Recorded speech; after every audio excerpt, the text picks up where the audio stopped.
Hi, my name is Enoch Ruba, and I'm a recent engineering graduate from Northeast Lakeview Community College, class of 2023. I got into the CIMA LSAMP program through my differential equation professor. Shout out to Professor Escobar, who recommended me to give it a try. I was looking for a summer internship related to my major in material science and engineering, and thought it was a good idea to get a head start. Over the 10-week period, I worked in the Advanced Materials and Mechanical System Laboratory at UTSA under Dr. David Restrepo and worked on modeling and testing of hexagonal architectural material lattices. We aimed on testing architectural materials with our man-made materials whose mechanical properties are achieved by their geometry rather than their chemical composition.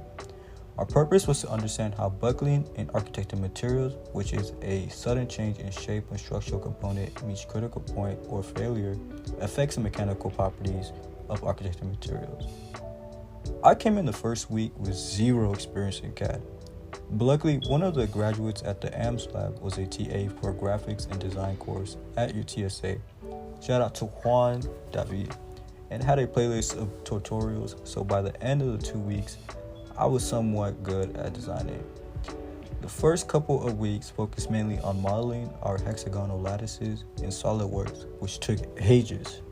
But thanks to David Risk and Juan David, Juan coming in clutch again, and we can't forget about David too, we were able to create a MATLAB code which automated our design and made it easier for us to parameterize our dimensions. By week 8, we finally got to print our first perfect hexagonal lattice, which we performed a unit axle compression test using Instrum Universal Testing Machine. We were able to test 3 more lattices and collect data for our posters.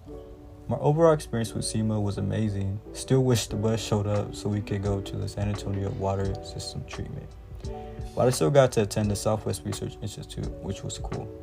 I learned skills in CAD using SolidWorks, coding in MATLAB, and 3D printing on the Forms Lab Form 3D printer. I also got to meet a bunch of intelligent and like-minded people and try some amazing dish from Colombia. Shout out to Hunter for hooking us up with the dish. I would like to also thank my PI, Dr. David Restrepo, for funding our research and giving me the opportunity to work in his lab, and my lab mentor, David Riz, for guiding me through this research. I would like to also thank my co-PI, Ms. Adrian, and the CIMA program for their support.